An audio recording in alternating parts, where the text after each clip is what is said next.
coming to today's CWS seminar. So today we have Martina. We will talk about the nature, culture, and the climate, and designing for our future, for caring for the past. Thank you so much, Albert. So sorry, guys, for these technical issues. Today I will talk a little bit about landscape, heritage, and communities. There's 3 projects I was working on.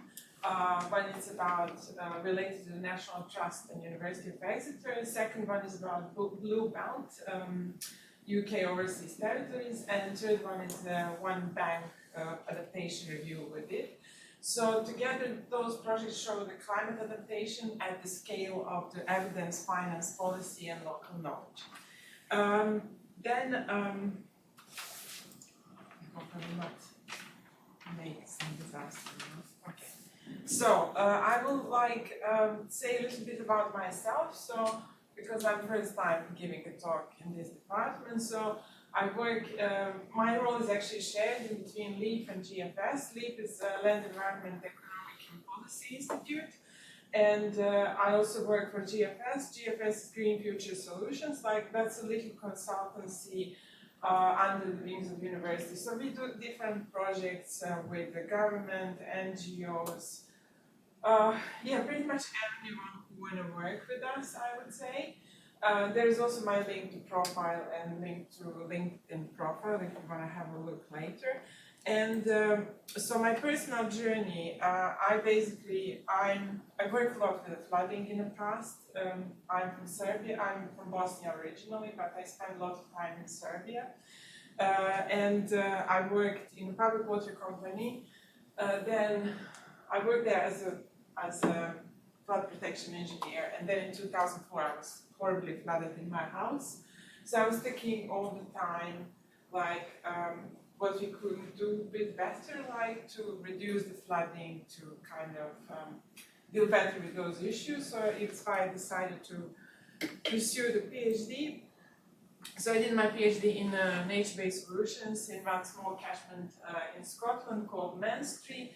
So that's actually catchment I work on, but on this side I would say, because that side was forested, since village on the bottom has a lot of flooding in the past, so they didn't know how to address the flooding in the future, and they decided to do afforestation. So I look into the different cultivations and how they influence flood risk reduction, sediment delivery, and etc. So that's about me. And then now, I would say, today I will talk a little bit about how climate risk is not longer local. So especially now you can see lots of news in the media when we have a flooding around Devon, Cornwall, where we are based, obviously. Flooding is intensified and heat stress is increasing. We often talk now about flooding and droughts at the same time. Then there is a coastal erosion accelerating. There is a lot of losses in the region, but that also has some financial exposure rising because we don't know anymore how we're going to be insured in our assets and houses. And then what is really in risk is actually cultural value, ecological function, and financial stability. Those things are actually very often discussed separately. In reality, they are very, very connected, but I think those people do not talk often to each other. And then, so first project, last one, is a heritage under the climate pressure. This project I did with the National Trust in collaboration with University of Exeter. We have a little funding, and purpose was that we evaluate the implementation of the National Trust Climate Change Adaptation Guidelines. Also, we explore the demand of the heritage adaptation solutions and try to bridge policy and practice, and also support REF 2029. And then what we did here is actually we contemplate a lot of stakeholders interviews. The plan was that we just talk with the National Trust, but then we expand on university and also to other important actors in this area, like Historic England, Heritage, DFC Island. So basically, what we explore is actually how they use those guidelines for the climate adaptation. What we figure out is that actually sometimes or very often they can't really understand what's the adaptation and what's the mitigation. They also treat adaptation as just really nice add-on, not really anything else. And also there is a lot of link in between culture and nature heritage that we found, and lot of demand on a CPD, so continuous professional development, because they also struggle to understand how they will adapt this sector to the climate changes. Then key findings we have is that actually these guidelines they develop is very conceptual, but very underused, because practitioners on the bottom, they can't really relate well what they have to do at the field, because there is so many assets National Trust has. I don't know, do you know, but National Trust own a lot more land than even a crown, and a lot more assets, different assets like museum houses, etc. And then adaptive release is very supported in theory, and a lot of people like to talk about it in academia, but very needs practical embedding, so we work a little bit now on that.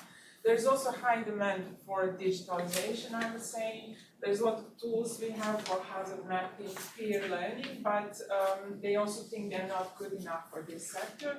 Then strong desire for the case studies. So we figure out that people will learn or understand better what they have to do at the field if they have a strong case study they relate to. And also there's interest in those nature and culture integration. Obviously more nature-based solutions needed in this area, and appetite for the CPDs.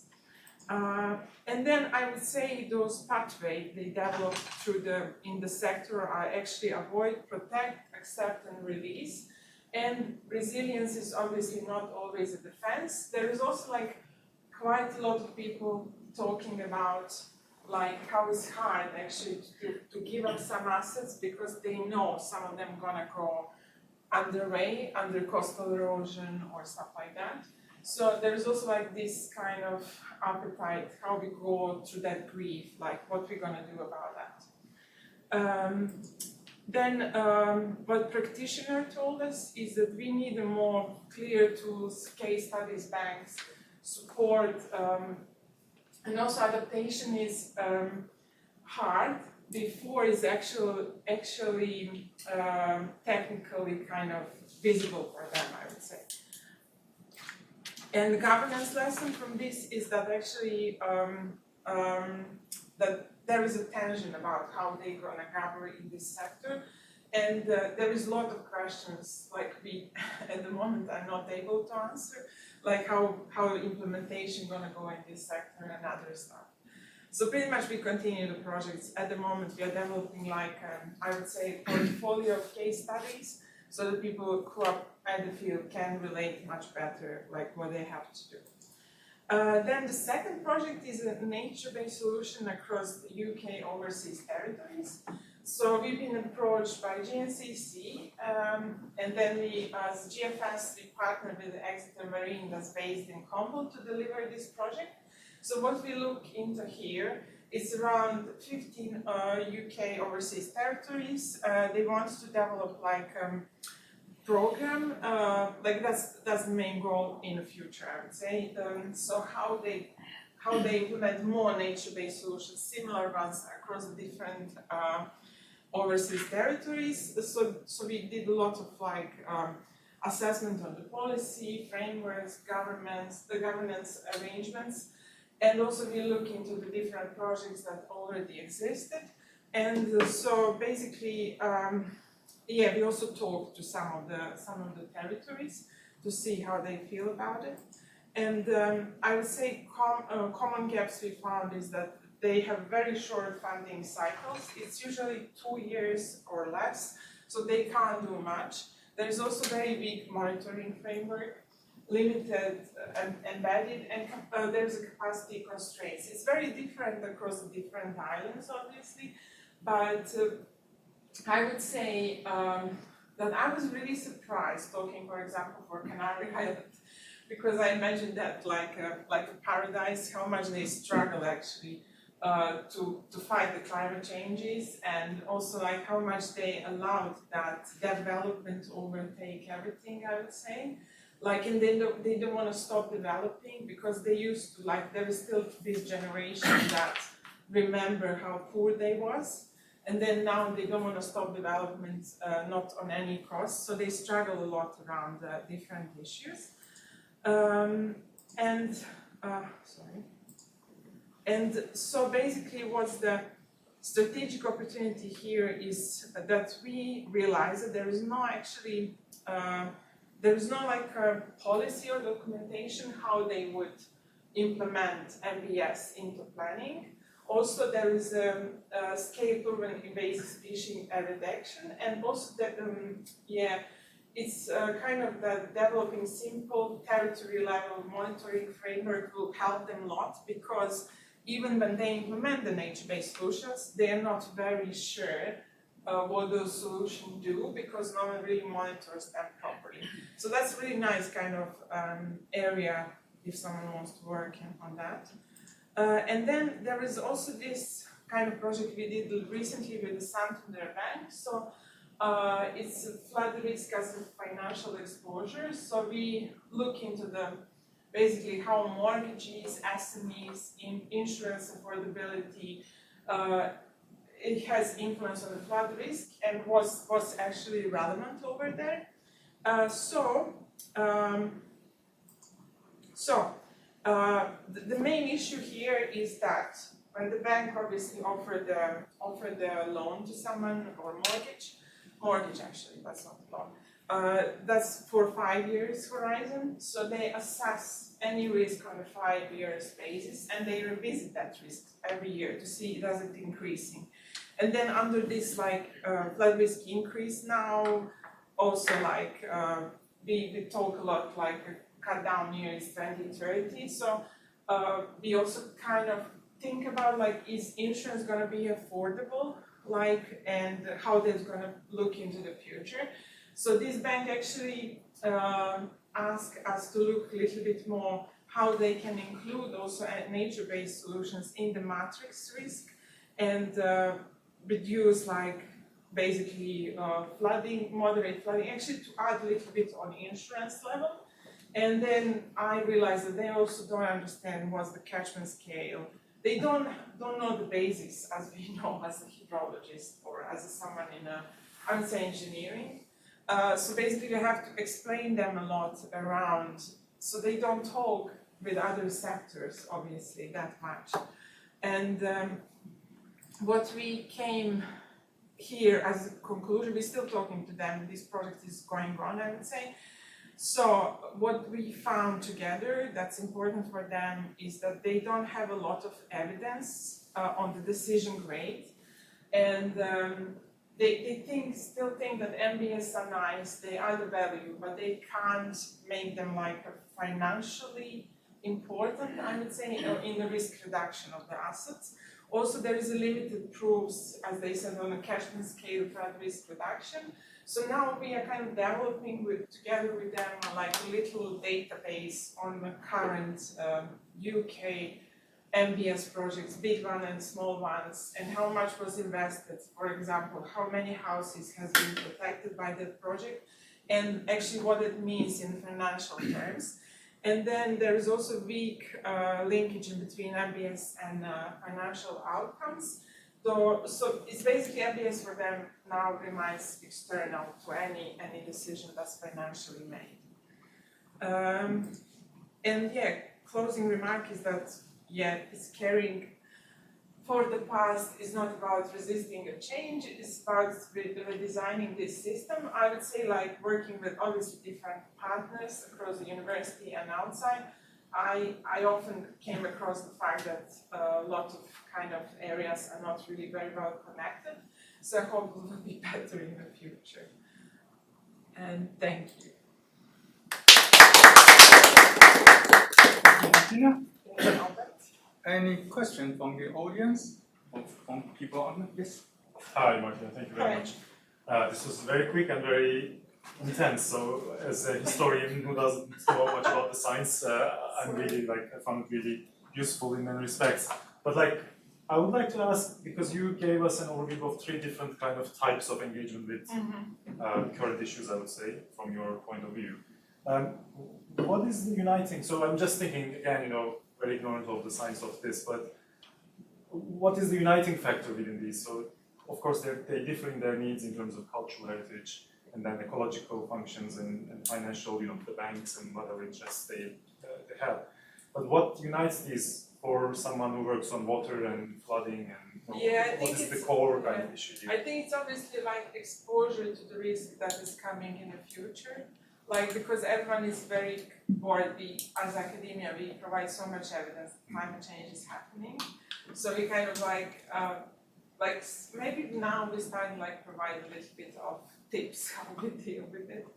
But it's more like about all sectors are worried how the business, how the assets, how whatever gonna look in the future. So like this bank, they know they will not be able to afford, people will not be able anymore to afford the insurance if it continues to be like this. So they're worried they want to go to transformation like heritage sector. They want to transform and adapt to the kind of near future, obviously. And it's the same with the UK overseas territories. But I think nature-based solutions are connecting all 3 projects. So if that answers your question. I have follow-ups, but maybe. Yeah. Lawrence? I think it is really interesting, kind of the 3 comparisons, and I think going to your questions on what unites them, I think there's an interesting narrative around scale versus ownership. So National Trust, they can work at a scale within their properties where they have complete ownership and can control and discuss those areas. But it's a relatively small scale, and actually when National Trust tries to pull out to a catchment scale, it's challenging. But there's an interesting narrative. Then you talk about the overseas territory, and we've done work with La Réunion, which is French-owned overseas territory, and they had a lot of the same issues. But one of the things that we found for there is because they were isolated and the scale was sort of isolated, it gave them a sense of ownership of the problem because everything was in their control. Yes, It's not like being on the Danube and having countless rivers that impact you.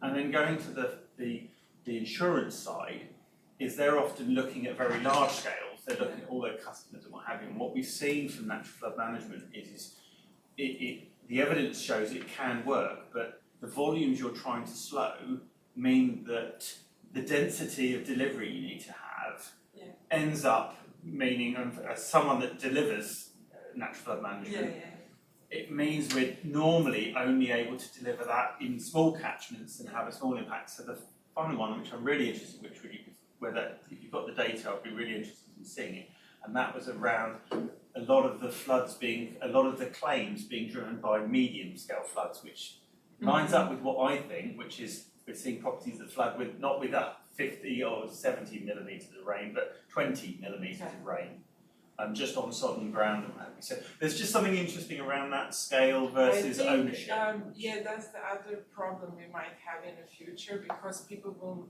refuse to log in this through insurance because they know that will change their premiums. Crazy down.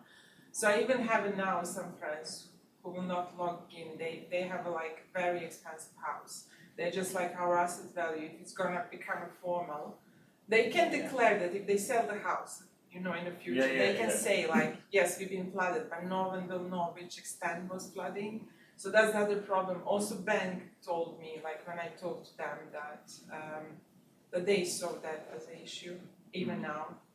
So it's kind of obviously everyone tried to fight their own way, and that's not the system, unfortunately. Yeah. And what about the overseas territories? Were many of them island states or island overseas territories, or were they? They are island states, and I think the main issue about them is capacity. Because one person does so many things around, as you can guess, because they're very small. So they can't really cover or create any system in a place if they don't have enough people working on this. And then, as I said, Cayman is overdeveloped. They can't stop it. And there is sort of issue with others. There is also a lot of systems, like a sewage system is not developed very well yet. So that kills the corals, and they try to do like a project to kind of reinvent the wheel, basically. Yeah. I think in each sector is a lot of system change needed, basically. And some of them are willing to do it, some of them are just like, oh, stop, I don't want to kind of interfere. But I mean, it's not surprising. We always look at the kind of the need for systems change. Yet, so much of our society is still very much siloed and wants to deliver key elements. So it's interesting, kind of the flood committee. They want to deliver flooding, and they know they want to integrate, but they want everyone to integrate with the way they do things. Yes, exactly. Whereas the nature partnerships want them to sort of integrate on their terms. So it's good that they're wanting to integrate, but it's how you actually create it would be great if we actually have those, at least those lists, like about nature-based solutions projects. How many, for example, I'm developing one list at the moment. I didn't find any official ones. For example, when you have a system in place, any hard engineering system, for example, you will always have to express how many houses you protected, how big territory is supposed to be protected, like by their solutions. So it would be like something similar for MBS would be very useful, because then we will come a little bit on the bottom, like how financially that will look like. Yeah, because now we don't have a clue. It's literally MBS add-on. Yeah, nothing else. I mean, it's not from the A to B.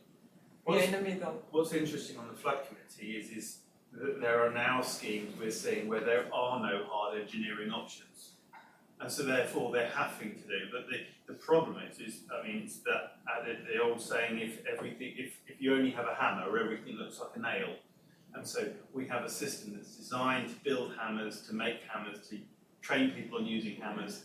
So therefore it's not surprising that the engineered solutions are the ones that are the most secure, most known, most certain, whereas kind of understanding the reliance on the environment to give you that protection is a newer science for us. Yeah, that's true. I mean, obviously nature-based solutions can't be implemented everywhere, and sometimes we just take hard. Other question? Yes. Thanks, Martina, for your presentation, and I know you have done a lot of activities in NFM and BS and this kind of activity. So there is a question for me, and based on some people's idea, there is a challenge to transfer academic results to local societies to observe their rotation and also their participation. Based on your experience and knowledge, which solutions and which ideas or suggestions we can consider to transfer, for example, the results of flood peak reduction or travel time increase for local societies that are not very professional in this kind of results, actually? So you want to translate your research into something that's more practical. So when I did that during my PhD, I was quite lucky that in catchment where I work, it was like a flood resilience group. So they was kind of my first instance where I go to talk if I want to have reality check with my results, I would say. But it's also like, it's so hard to simplify something that's complicated. So I always like come from an idea that basically, if I can explain this to someone who is very it's not from my field, like kind of explain it very, very simple way, like coming from the basics. Because for us, for example, for you and me, hydrology is reality. I know like a lot of things about it, but some people just don't understand it, especially if they're coming from the different fields. And here in Devon, you probably have those Southwest Flood and Coastal Committee. So they sometimes invite a speaker in, so knowing that you want to know what you do or anyone else. So that can be a good. I think you have loads of groups around the Southwest that you can join and try your ideas at least. And being a STEM ambassador as well. That's a good one. Yeah. Thank you. I don't know if I answer your question. Yeah. Any question for people online?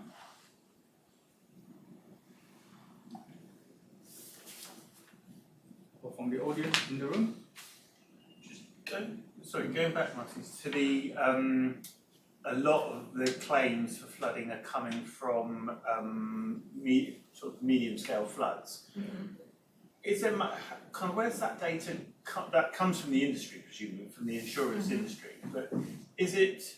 I'm just trying to understand. It's like that 80-20 sort of thing. Is it as marked as 80% of the volume of claim are coming from small-scale floods? So I'm just trying to understand the scale of when we see what we've gone through over the last 2 months, which is significant flooding, compared to what we see within the summer, which is sharp, sudden cloudbursts that do the Coverack, Boscastle, kind of those sorts of.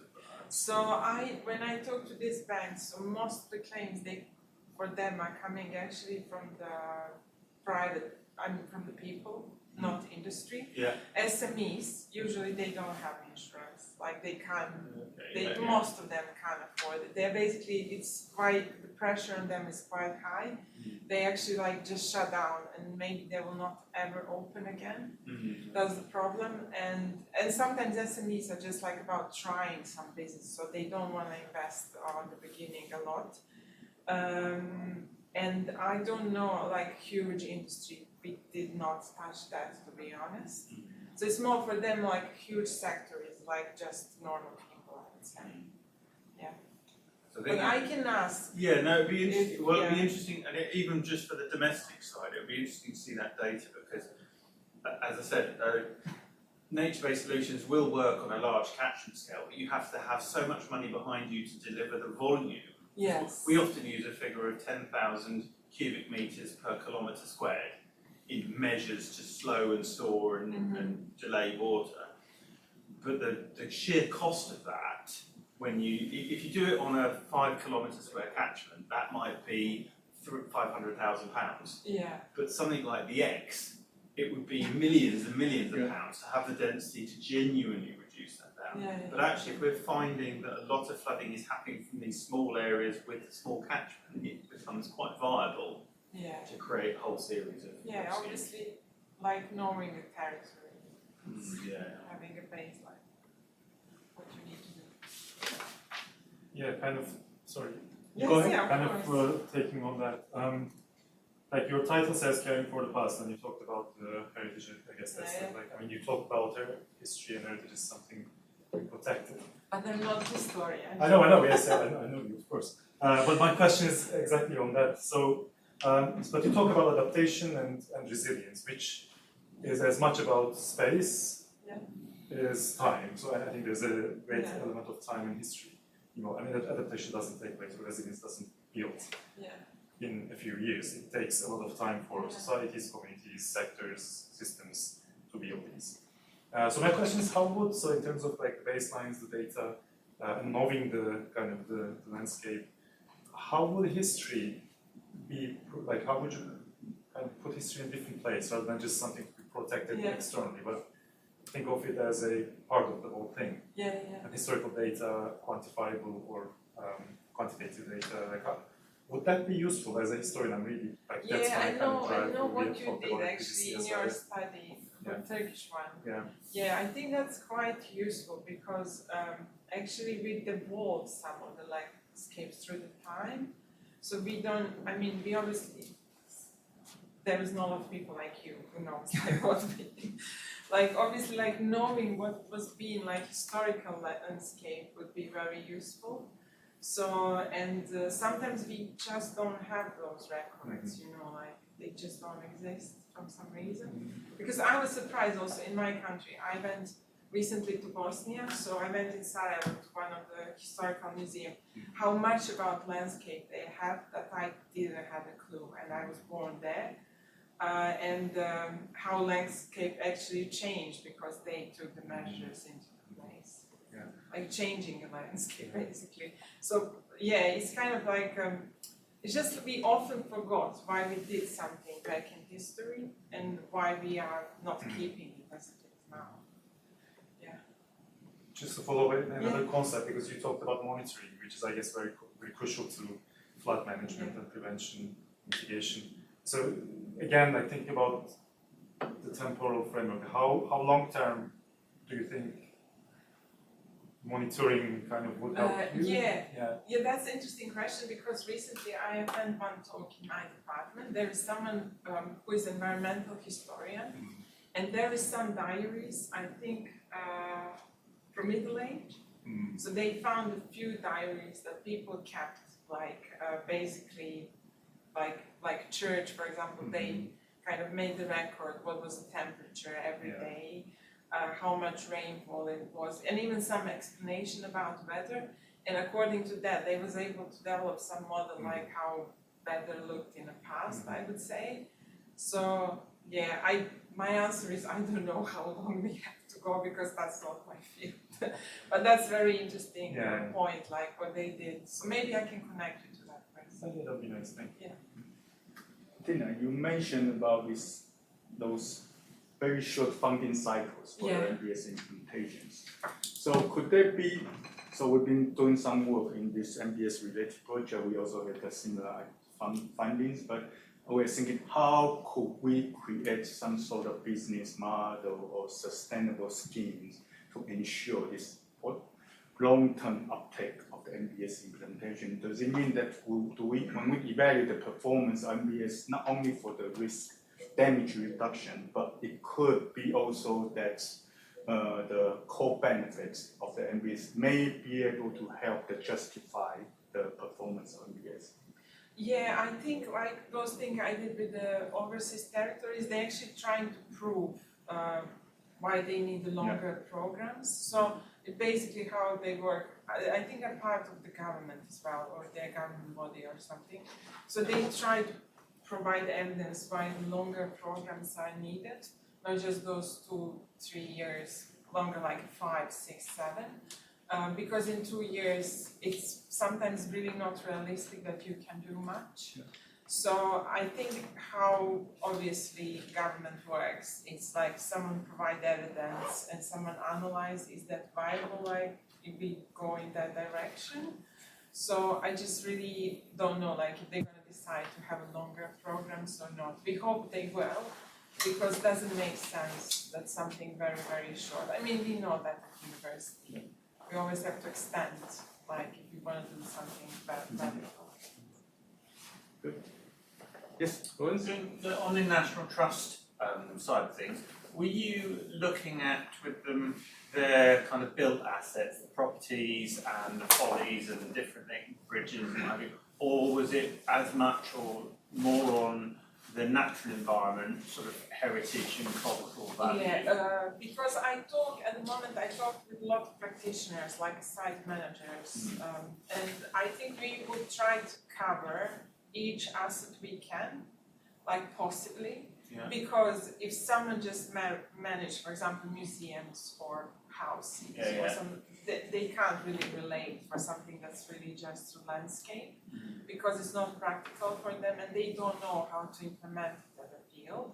So we try to have as much as possible, but generally people will often give me example that's a landscape rather than those assets, because they actually, when they think about nature-based solutions, they think rather landscape than asset. So that also can be kind of implemented very well into. Because we've done work with National Trust over things like re-meandering sections of river, and that takes you into a conversation around why was it straightened and the cultural reasons why it was straightened and water meadows and all sorts of features going back. And we have the same sort of pressure or same sort of conversation when we look at things like weirs within rivers and structures within rivers that we might want to take out, but they've served a historic cultural purpose, maybe a mill or sort of other sort of elements, and so it gets into an interesting conversation of what's our responsibility as a charity to try and document or assess or accommodate that, especially when the solution might be diametrically opposed to what someone might want to see from an archaeological perspective. So we have looked at things like fish passes, sort of bespoke fish passes that are almost sort of designed for the type of structure.